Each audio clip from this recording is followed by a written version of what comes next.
And then never seen the surface? All right.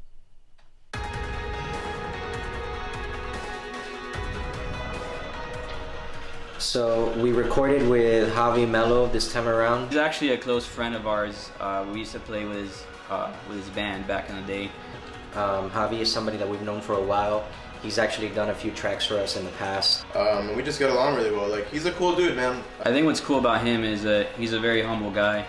He knows what we're going for. He's more than an engineer. He's sort of a producer for us too. Just seemed like a really chill dude, and I kind of prefer that over someone too hyper or too energetic. I don't mind it, but it's more my pace. We went to him for some covers in the past, and then he actually ended up doing I, which was the last single that we released.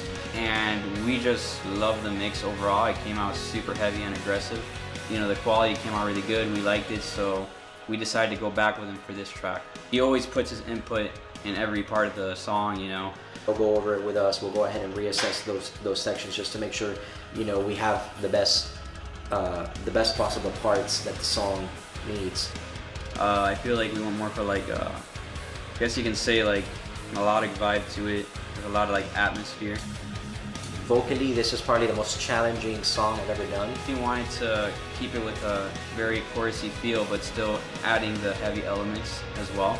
And I mean, I did some things on this song that I've never done before. I got to hit some higher notes that I didn't even know I could do. You always, you know, you want a heavy one, you want a mellow one. I think with this one, it was just about expressing an emotion. It wasn't so much, like, I mean, we had the ideas of where we wanted to go, but it was a very emotional song, I think, and that's why it has many layers to it. We tackle the idea that nature's not really out to get you. Shit just sort of happens. And it's up to you to pretty much find your own meaning and sort of like decide if you're gonna sit there and dwell on your failures or pretty much learn from your past experiences and using those tools that you've, you know, acquired along the way to move forward and sort of pave a new path for yourself. We actually all got to actually get together and be part of the writing process. We just got Chris, he's the newest member, and this is actually the first time we tracked real bass, so that was really cool too. Chris is somebody that I really enjoy working with, seeing how dedicated he is and how, you know, much effort he puts into his craft as far as his bass playing, because obviously that's his main thing. But Chris actually is doing vocals with me.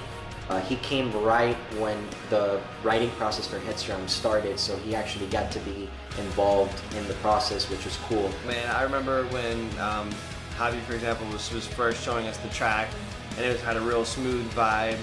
It just worked out really well. And he was also able to bring in some vocals to work off with Ray. We're all in the car, and this is like one of like the first few days I was like jamming with these guys, and they're showing me the track, and Ray's showing us like the opening intro of how he was gonna do it, and I was like, man, we're sounding really cool. I've always, you know, done primarily screaming, and then I've done some singing in the past to embellish certain sections in the music, but I've never really done that as the main focus. We never had, in the way that it's being translated, it's just, it works really, really well. Singing is something that I'm comfortable with, but it's not something that was my main focus. Ray and I worked to get the chorus. You know, we figured out what each of us were gonna do. Working with Chris is fantastic because I feel like his voice complements mine really well. We even spent, it was funny because we were running late for the show. The first show I played with them, we ran late because Ray and I had to squeeze in, like, trying to like demo this chorus out. So that was pretty fun. I remember, you know, setting everything up just to get all his vocal tracks and all that stuff, and I was kind of nervous, to be honest with you, because I didn't know how, you know, he was gonna perform. But this kid just comes in and completely fucking nails it. Like, he just fucking sounds like Beyonce and shit. Like, it's just fucking gorgeous.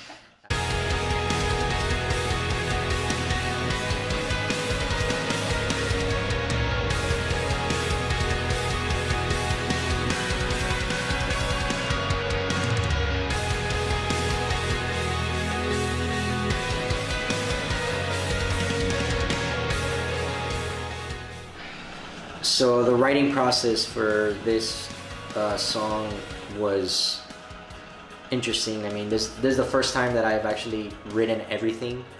I pretty much wrote all the guitar parts, all the bass, all the...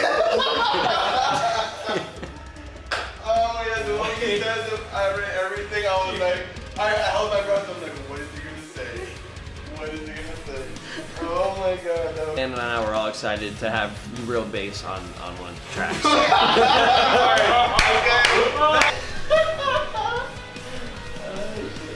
You recorded that? Yeah. That's it. And the dudes were really excited to, have me come in and play bass, so it was all worked out good. So for this song, Huh? I don't know, I just felt like laughing because I just kept thinking of what happened before.